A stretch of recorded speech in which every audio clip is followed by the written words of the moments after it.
तो last class में मैंने आपको पढ़ाया था कि इलेक्ट्रोकेमिकल सेल, जिसको हम लोग डैनियल सेल भी बोलते हैं, पर Daniell cell is a special case of galvanic cell और वोल्टियक सेल, जहां पे हमने इलेक्ट्रोड जो लिया था उसमें एनोड को क्या ले लिया था, जिंक ले लिया था, और कैथोड को क्या ले लिया था, कॉपर ले लिया था। जैसा कि आप यहां देख भी सकते हैं, ये डायग्राम वापस से बनाया गया है अगले क्लास के लिए। हंस रहे हैं आप, ऐसे हंसिए मत। देखिए, तो यहां पर functions of salt bridge as a topic हम लोग को पढ़ना है, पर ये जो पर्टिकुलर सेल है, ये सेल के बारे में हमने अंत से अनंत तक पता कर लिया था। याद होगा आपको, मैंने ऐसा बताया था कि LOAN बोल के कुछ हम लोग टॉपिक लिखे थे, याद है? लास्ट क्लास में हमने लिखा था LOAN। LOAN का क्या मतलब होता है? Left side oxidation anode negative, और इस साइड पे आपको याद होगा मैंने लिखा था RRCP।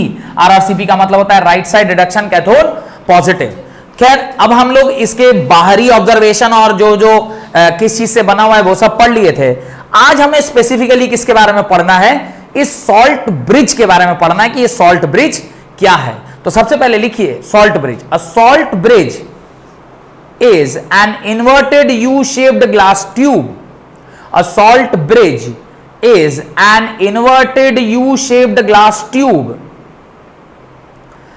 A salt bridge is an inverted U-shaped glass tube. ऐसा एक U-shaped glass tube है which contains in it a suitable salt, which contains in it a suitable salt in the form of thick paste, in the form of thick paste made in agar-agar solution, made in agar-agar solution। तो आप वहां पे KCl ले सकते हैं, KNO3 ले सकते हैं, कोई भी स्ट्रॉन्ग इलेक्ट्रोलाइट ले सकते हैं जो अगर-अगर सॉल्यूशन के साथ मिलकर एक पेस्ट लाइक स्ट्रक्चर बना लेगा। तो याद करिए, हम लोगों ने लास्ट क्लास में लिया था KCl सॉल्यूशन इन अगर अगर, याद है? हम लोगों ने लिया था KCl सॉल्यूशन इन अगर अगर, और ये जो अगर अगर है ये क्या है? अगर अगर जो है ये क्या है? एक पेस्ट लाइक स्ट्रक्चर है जो KCl के साथ एक पेस्ट बनाता है, और उसी पेस्ट को आप क्या करते हैं? इसके अंदर डाल देते हैं। किसके अंदर? इस इन्वर्टेड U ट्यूब के अंदर। Done, right. आगे लिखिए, the electrochemical cell is represented by contains KCl in the salt bridge. Electrochemical cell represented as shown contains KCl solution in agar-agar, KCl solution in agar-agar। तो मैं नहीं कह रहा कि आप एक बार और इस डायग्राम को बनाइए, ऑलरेडी आपके पास ये डायग्राम बना हुआ है, पर अगर आप सॉल्ट ब्रिज अलग से हेडिंग डाले हैं तो ये डायग्राम आपको एक बार और बनाना चाहिए, जहां पे ये इस तरह से आपको दिखा देना चाहिए कि ये सॉल्ट ब्रिज है। तो एक डायग्राम जल्दी से बना लीजिए, उतना डेकोरेटिव तरीके से मत बनाइए, लेकिन इस एक डायग्राम आप यहां बना लीजिएगा। मैं थोड़ी देर के लिए स्क्रीन खाली कर दे रहा हूं, आप स्क्रीनशॉट ले लीजिए, और ये डायग्राम वहां पे बना लीजिएगा जहां पे स्पेसिफिकली सॉल्ट ब्रिज को ज्यादा डिटेल में आपको वहां पर दिखाना है कि सॉल्ट ब्रिज ये है। ये जगह छोड़ लीजिए, उसके नीचे लिखिए functions of salt bridge. Functions of salt bridge exam में क्वेश्चन पूछता है, define salt bridge and right its function, 3 number का। तो ये क्वेश्चन वेरी इंपॉर्टेंट, मार्क कर लीजिए। 3 मार्क्स में कई बार पूछा हुआ है सॉल्ट ब्रिज क्या है और उसका क्या काम है। तो उसका मुख्यतः 3 काम है। एक बार 5 नंबर में भी पूछा था, right a short note on salt bridge. तो अगर सॉल्ट ब्रिज शॉर्ट नोट में दे दिया तो diagram what is salt bridge और every point need to be elaborated. तो 3 पॉइंट लिखवाएंगे, और तीनों को क्या करना होगा? एलाबोरेट भी करना होगा। अगर आपको 5 नंबर में पूछा और 3 नंबर में पूछा तो सॉल्ट ब्रिज का डेफिनेशन, डायग्राम और तीनों पॉइंट को 2-2 लाइन में एक्सप्लेन कीजिएगा। पहला दोनों तो 2-2 लाइन में हो जाएगा, तीसरा वाला थोड़ा लंबा एक्सप्लेनेशन मांगता है, तो इस तरह से आप एक्सप्लेन करेंगे। लिखिए फंक्शंस ऑफ सॉल्ट ब्रिज, उसके अंदर पॉइंट नंबर 1 लिखिए, a salt bridge completes the inner cell circuit. Salt bridge completes the inner cell circuit. जैसा कि आप डायग्राम में देख भी सकते हैं कि अगर ये सॉल्ट ब्रिज को थोड़ी देर के लिए मैं क्या कर दूं? हटा दूं। ये सॉल्ट ब्रिज को थोड़ी देर के लिए मैं क्या कर लूं? हटा दूं यहां से। ये सॉल्ट ब्रिज को अगर मैं यहां से हटा दूं, ये डिलीट कर दूं, तो अगर मैं सॉल्ट ब्रिज हटा दूंगा तो क्या होगा, ये इस कंटेनर का इस कंटेनर के साथ कोई रिलेशनशिप रह जाएगा नहीं, तो सर्किट बस यहां से यहीं तक रह पाएगी। अगर सॉल्ट ब्रिज यहां से हटा दीजिएगा तो ये कंटेनर कनेक्टेड नहीं रहेगा। तो इंटरनली सर्किट किससे कंप्लीट किया गया है, सॉल्ट ब्रिज से, और एक्सटर्नली सर्किट किससे कंप्लीट किया गया है, एक्सटर्नल वायर से। तो ये भी एग्जाम में कई बार ऑब्जेक्टिव में क्वेश्चन पूछ लेता है कि internally the circuit is getting completed with the help of salt bridge and externally the circuit is getting completed with the help of wire. तो पहला पॉइंट आपने लिखा है a salt bridge completes the inner cell circuit, right. The two metal electrode are connected with the help of wire, इसी के अंदर लिखिए the two metal electrodes are connected with the help of wire. हाँ, उसी point में elaborate कीजिए। The two metal electrodes are connected with the help of wire externally. Are connected with the help of wire externally. Externally आप उसको कैसे connect कर रहे हैं, with the help of wire connect कर रहे हैं। Whereas the two electrolytic half cells are connected with the help of a salt bridge. With the help of a salt bridge. तो जो इलेक्ट्रोलाइटिक सेल्स हैं, जो हाफ सेल्स हैं, oxidation half और reduction half, इसको आपने कैसे कनेक्ट किया है, इसको आपने सॉल्ट ब्रिज के मदद से कनेक्ट किया है। तो ये सॉल्ट ब्रिज के मदद से क्या हुए हैं, कनेक्ट हुए हैं। यहां तक कोई डाउट है तो पूछिए, कोई डाउट है नहीं। पॉइंट नंबर 2 लिखिए a salt bridge prevents the transfer of electrolyte from one half cell to another.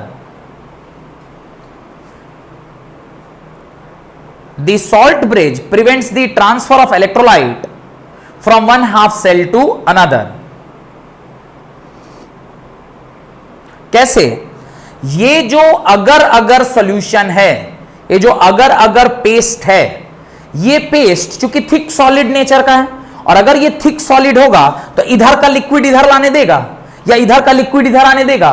तो इलेक्ट्रोलाइट इस तरफ से उधर नहीं जा सकता, लेकिन उस तरफ से इधर भी नहीं आ सकता। किसकी वजह से, because of the salt bridge. Salt bridge हमने कैसा लिया है, थिक सॉलिड पेस्ट। पेस्ट क्या, सेमी लिक्विड हुआ, सेमी लिक्विड भी नहीं, ज्यादा सेमी सॉलिड के नेचर का। पेस्ट माने सेमी सॉलिड इन नेचर। तो सेमी सॉलिड नेचर होने की वजह से ये इधर का इलेक्ट्रोलाइट इधर नहीं आने देता और इधर का इलेक्ट्रोलाइट इधर नहीं आने देता। तो उसके अंदर लिख लीजिए the agar gel does not allow the transfer of electrolyte. The agar gel do not allow the electrolyte to transfer from one half cell to another half cell. The transfer of electrolyte from one half cell to another half cell.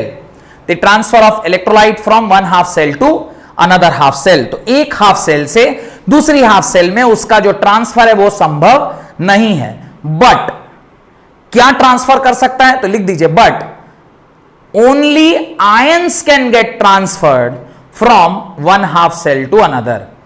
Important mark करके इसको लिखिएगा, but only ions can transfer from one half cell to another half cell. Done, one half cell to another half cell.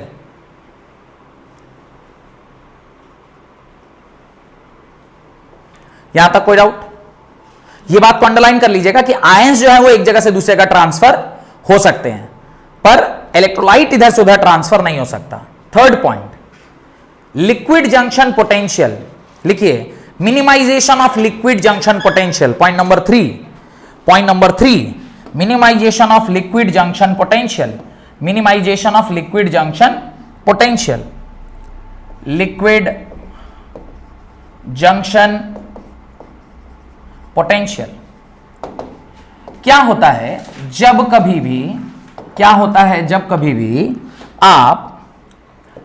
भी आप दो liquid को direct in contact रखते हैं तो वहां पर एक पोटेंशियल पैदा होता है, जिसको हम लोग क्या कहते हैं, लिक्विड जंक्शन पोटेंशियल। पर चूंकि यहां पे आपने दो इलेक्ट्रोलाइट को क्या लिखा है, अलग अलग कंटेनर में रखा है, और जो सॉल्ट ब्रिज है वो इधर का इलेक्ट्रोलाइट इधर नहीं आने दे रहा और इधर का इलेक्ट्रोलाइट को उधर नहीं आने दे रहा है, जिसकी वजह से दोनों इलेक्ट्रोलाइट में डायरेक्ट कांटेक्ट नहीं है, और डायरेक्ट कांटेक्ट नहीं होगा तो उसका जो जंक्शन लिक्विड जंक्शन पोटेंशियल है वो क्या हो जाएगा, मिनिमम हो जाएगा। तो ये भी काम कौन कौन मेंटेन कर रहा है, सॉल्ट ब्रिज। तो लिखिए द सॉल्ट ब्रिज, हाँ ये भी एक फंक्शन है। Third point, the salt bridge minimises the liquid junction potential the salt bridge minimises the liquid junction potential, minimises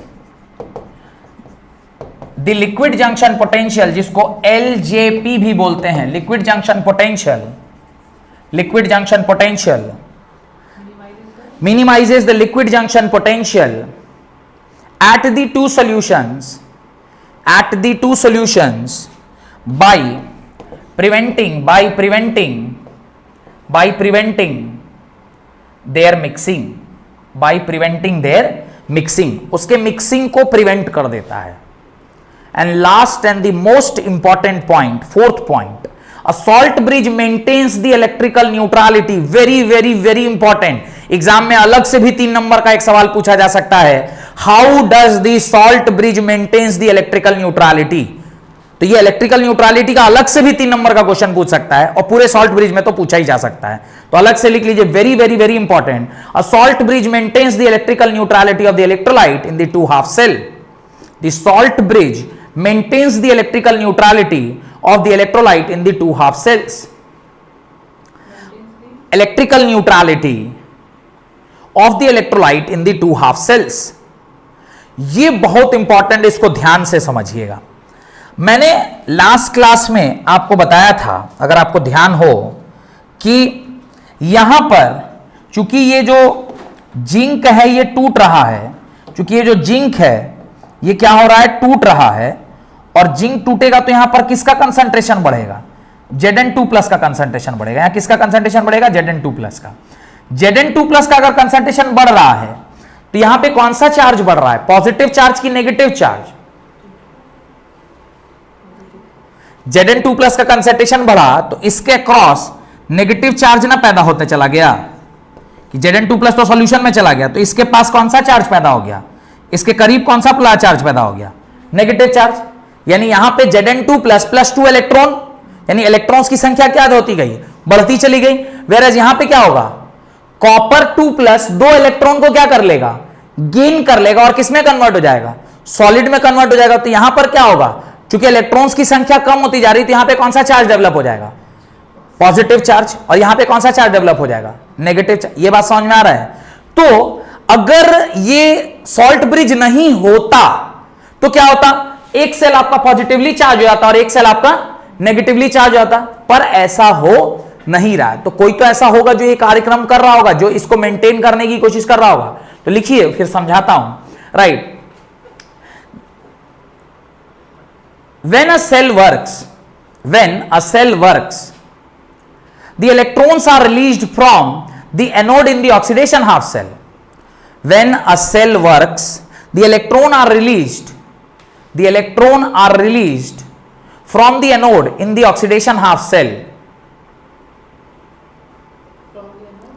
from the anode in the oxidation half cell, and Zinc2+ ion will accumulate around the anode. Zinc2+ ion will accumulate around the anode. The Zinc2+ ion will accumulate around the anode. तो मैंने आपको बताया कि यहां पे electrons की संख्या बढ़ जाएगी, तो इसके चारों तरफ क्या हो जाएगा, Zn2+ आकर क्या कर लेगा, एक्यूमुलेट कर लेगा. और Zn2+ एक्यूमुलेट होना भी चाहिए, क्योंकि ये क्या है, नेगेटिवली चार्ज है. तो इसके चारों तरफ कौन आके एक्यूमुलेट करेगा, Zn2+, और सॉल्यूशन में किसकी मात्रा बढ़ जाएगी, इलेक्ट्रॉन्स की मात्रा बढ़ जाएगी. और इसके चारों तरफ कौन आके एक्यूमुलेट हो जाएगा, Zn2+ आके इसके चारों तरफ क्या हो जाएगा, एक्यूमुलेट हो जाएगा. एक बार ये कार्यक्रम हो गया, ये क्या करेगा, this will prevent the outward flow of electron. This will prevent the outward flow of electron. तो अब ये आउटवर्ड फ्लो ऑफ इलेक्ट्रॉन को क्या कर देगा, बंद कर देगा. डन. इसी में next point, in the outward flow of electron, full stop. Next point, in the reduction half cell. Reduction half cell में क्या होगा, कॉपर 2+ आयन 2 इलेक्ट्रॉन को लेकर क्या बना लेगा, कॉपर सॉलिड. तो जो सल्फेट आयन है वो यहां पे एक्सेस हो जाएंगे, इलेक्ट्रॉन की मात्रा कम हो जाएगी और सल्फेट आयन बढ़ जाएंगे. तो ये प्लस चार्ज था, तो चारों तरफ सल्फेट आयन इसके क्या हो जाएगा, एक्युमुलेट हो जाएगा. और कॉपर सॉलिड जो वो भारी होता चला जाएगा, जो रॉड है वो मोटा होता चला जाएगा, जैसा हमने पहले देखा था. तो लिखिए, in reduction half cell the copper 2+ ion are reduced to copper. Copper 2+ ion will get reduced to copper. copper 2 plus ion get reduced to copper, due to which the SO4 2 minus ion will become free. SO4 2 minus ion यानी sulphate ion will become free and they will start concentrating around the cathode. और वो SO4 2 minus कहां के accumulate होना start हो जाएगा? ये सारे SO4 2 minus कहां के एक्यूमुलेट हो जाएंगे? इसके पास आके, क्योंकि पॉजिटिव चार्ज है तो इसको चारों तरफ से कौन घेर लेगा? नेगेटिवली चार्ज सल्फेट आयन घेर लेगा। इसकी वजह से इस तरफ नेगेटिव चार्ज हो गया और इस तरफ क्या हो गया? Positive charge. यहां पर इलेक्ट्रॉन की कमी और यहां इलेक्ट्रॉन का एक्सेस।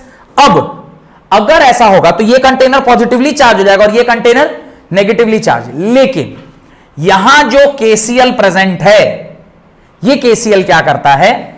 एक KCl कैसे फॉर्म में प्रेजेंट होगा? K plus plus Cl minus. तो ये Cl माइनस को यहां दे देगा और K प्लस को कहां दे देगा? तो ये K प्लस और SO4 मिलकर क्या बना लेंगे? न्यूट्रल एक सॉल्ट बना लेंगे और न्यूट्रलिटी मेंटेन कर लेंगे। और ये Zn और Cl मिलकर क्या बना लेंगे? सॉल्ट बना लेंगे और न्यूट्रलिटी मेंटेन कर लेंगे। तो ये कौन करवाया? सॉल्ट ब्रिज में प्रेजेंट KCl, और इसी को बोलते हैं इलेक्ट्रिकल न्यूट्रलिटी। तो लिखिए उसके आगे, this will lead to serious problem, start concentrating around cathode and prevent the flow of incoming electron तो वहां पे आउटवर्ड इलेक्ट्रॉन फ्लो करना बंद हो जाएगा, यहां पे इनवर्ड इलेक्ट्रॉन फ्लो होना बंद हो जाएगा। Full stop, paragraph change.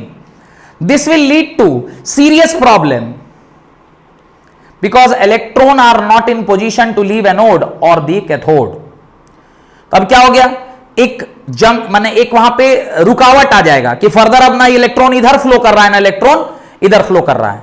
तो इस प्रॉब्लम को शॉर्ट आउट करने के लिए आपने सॉल्ट ब्रिज लगाया। सॉल्ट ब्रिज में आपने KCl लिया, जिधर पॉजिटिव चार्ज था उधर नेगेटिव आयन माइग्रेट कर गया, जिधर नेगेटिव चार्ज था उधर पॉजिटिव आयन माइग्रेट कर गया और उसको क्या बना दिया? न्यूट्रल बना दिया और इलेक्ट्रॉन का फ्लो कंटिन्यूअसली होता रहा without getting charged.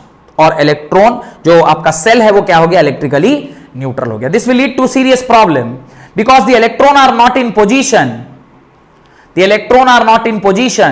to leave the anode or to be accepted by the cathode. To leave the anode or to be accepted by the cathode. तो अब चूंकि इसके चारों तरफ सल्फेट आयन आके एक्यूमुलेट कर गया है, तो अब 2 प्लस आयन कॉपर के साथ रिएक्ट करके ना कॉपर सॉलिड बन रहा है, पर कॉपर सॉलिड को चारों तरफ से अगर कोई घेर लेगा तो कॉपर सॉलिड बन ही नहीं पाएगा, तो एक्यूमुलेशन संभव नहीं। और अगर ये प्रोसेस रुक गया तो सेल भी हमारा क्या हो जाएगा? रुक जाएगा। तो इसका सॉल्यूशन क्या है? Right, what is the solution? The electrolyte KCl present in the salt bridge comes to rescue. The electrolyte KCl present in the salt bridge comes to rescue. उसको क्या करने आ गया? बचाने आ गया। कैसे? KCl present in the salt bridge comes to rescue, उसको बचाने आ गया। कैसे? In order to neutralize the extra positive charge, point डाल के लिखिए, point number 1, in order to neutralize the extra positive charge on Zn2 plus ion, in order to neutralize the extra positive charge on the Zn2 plus ion present around the anode, extra positive charge on the Zn2 plus ion present around the anode क्या होगा? Cl minus उतना ही, जितना यहां पे positive charge है उतना ही Cl minus कहां डिस्चार्ज हो जाएगा? यहां डिस्चार्ज होगा। तो लिखिए ion present an equivalent amount of Cl minus ion, an equivalent amount of Cl minus ion will migrate to oxidation half cell from the salt bridge. Cl minus ion will migrate to oxidation half cell from the salt bridge. Salt bridge से जितनी मात्रा में Zn2 plus ion present था उतना ही Cl minus क्या कर जाएगा? माइग्रेट कर जाएगा, ताकि उसको क्या कर दिया जाए? न्यूट्रलाइज कर दिया जाए। और दूसरी साइड पर पॉइंट नंबर 2, जितना उधर SO4 2 माइनस आयन होगा एक्स्ट्रा, उसको कॉम्पेंसेट करने के लिए यहां से K प्लस कहां चला जाएगा? रिडक्शन हाफ सेल में चला जाएगा टू न्यूट्रलाइज इट। तो लिखिए अगले स्टेटमेंट में In the similar way, an equivalent amount of K plus ion, in a similar way, an equivalent amount of K plus ion present in the salt bridge will migrate to, present in the salt bridge will migrate to, present in the salt bridge will migrate to reduction half cell in order to neutralize, reduction half cell in order to neutralize the extra SO4 minus ion present in it. An extra SO4 minus ion present in it. Full stop. Paragraph change. SO4 minus ion present in it. तो जितना SO4 minus ion यहां पे extra present था उसके बाद में यहां से K प्लस चला गया, और जितना यहां पे Zn2 प्लस एक्स्ट्रा हो गया तो उसको कॉम्पेंसेट करने के लिए यहां से कौन आ गया, Cl माइनस आ गया, जिसकी वजह से अब दोनों साइड पर इलेक्ट्रिकली क्या हो गया, न्यूट्रल हो गया. Due to this phenomena, paragraph change करके लिखिए, ड्यू टू दिस फेनोमेना या due to the presence of salt bridge, due to this phenomena या ब्रैकेट में लिखिए due to the presence of salt bridge, due to the presence of salt bridge electrical neutrality is being maintained, electrical neutrality is being maintained in both the half cells, in both the half cells, in both the half cells. Done? समझ में आ गया. अब ये जो cell है इसको थोड़ा ध्यान से देखिए, जो अभी मैं बता रहा हूं, ये जो आपका सेल है, ये जो आपका सेल है इसको आप ध्यान से देखिए, इसी को हम लोग बैटरी बोलते हैं. This is only called as battery, यही बैटरी है, दिस इज ओनली बैटरी. जो बैटरी हम लोग यूज करते हैं ना, वो यही वाला पार्ट है, यही हर बैटरी के अंदर होता है. और ये जो है ये हमारा एक्सटर्नल सर्किट है. अभी आप लोग फिजिक्स में क्या चैप्टर पढ़ रहे हैं, इलेक्ट्रोस्टैटिक पोटेंशियल एंड कैपेसिटर, लेकिन केमिस्ट्री में क्या पढ़ रहे हैं, इलेक्ट्रोकेमिस्ट्री. सेल के अंदर का सारा चीज कहां पढ़ लिए, इलेक्ट्रोकेमिस्ट्री में. अब जब इसके बाद आप करंट इलेक्ट्रिसिटी चैप्टर पढ़िएगा तो वहां पे सेल लगाएंगे तब ना इलेक्ट्रिसिटी फ्लो करेगा. तो सेल के अंदर का पढ़ाई केमिस्ट्री में पढ़ लिए, और बाहर का पढ़ाई कहां पढ़ लेंगे, इलेक्ट्रिक करंट, जो चैप्टर नंबर 3 है फिजिक्स में. तो देखिए कितना सुंदर से फिजिक्स केमिस्ट्री को सजाया गया है. अगर मैं इसीलिए जान बोल पा रहा हूं क्योंकि मैं फिजिक्स भी पढ़ाता हूं और केमिस्ट्री भी पढ़ाता हूं. मेरे को पता है कि अगर इलेक्ट्रोकेमिस्ट्री में अंदर सेल के अंदर पढ़ाई हो रहा है तो इसके बाहर का पढ़ाई कहां पढ़ेंगे, एक्सटर्नल सेल का पढ़ाई, एक्सटर्नल सर्किट का पढ़ाई कहां पढ़ेंगे, करंट इलेक्ट्रिसिटी चैप्टर में. तो बहुत सुंदर तरीके से इसको क्या किया गया है, सजाया गया है. आपका एक घर काम है, क्वेश्चन लिखिए, write the difference between EMF of the cell and potential difference.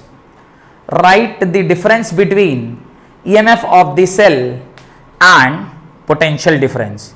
ये जानते नहीं जानते हैं what is EMF and what is potential difference, जानते हैं कि नहीं जानते हैं. मैं हल्का हिंट दे देता हूं, सुन लीजिए. ईएमएफ मतलब होता है इलेक्ट्रोमोटिव फोर्स. एक तो साले ये नाम कंफ्यूजिंग है, इसमें फोर्स जैसा कुछ भी है नहीं, लेकिन नाम क्या रखा हुआ है, इलेक्ट्रोमोटिव फोर्स. ईएमएफ मतलब होता है पोटेंशियल. जब किसी सर्किट में करंट नहीं फ्लो कर रहा होता है तब जो उसका पोटेंशियल होता है उसको ईएमएफ बोलते हैं, और जब किसी सर्किट में करंट फ्लो कर रहा होता है तब जो उसका पोटेंशियल होता है उसको क्या बोलते हैं, पोटेंशियल डिफरेंस बोलते हैं. तो कहीं से भी नेट से या ढूंढ के, वैसे करंट इलेक्ट्रिसिटी जब हम फिजिक्स में पढ़ाएंगे तो वहां पे पूरे डिटेल में हम इन दोनों के बीच का डिफरेंस लिखवाएंगे. पर अभी आपका काम है किसी भी सोर्स से आप इसको लिख कर आइएगा. क्यों, क्योंकि ये जो पर्टिकुलर इलेक्ट्रोलाइट, ये जो हमने इलेक्ट्रोकेमिकल सेल पढ़ा है, ये हमको क्या देता है, ये हमको ईएमएफ देता है, ना कि पोटेंशियल डिफरेंस. ये हमको क्या देता है, ईएमएफ देता है. तो जो पोटेंशियल यहां से पैदा होकर आया था वो क्या था, वो था ईएमएफ ऑफ द सेल. तो हेडिंग डाल लीजिए, डिफरेंस तो आप घर से लिख के आइएगा, हेडिंग डाल लीजिए, मेरे को याद दिलाइएगा अगली क्लास में क्या पढ़ाना है, EMF of the cell and cell का रिप्रेजेंटेशन. ठीक है, बहुत बहुत धन्यवाद आज की क्लास अटेंड करने के लिए.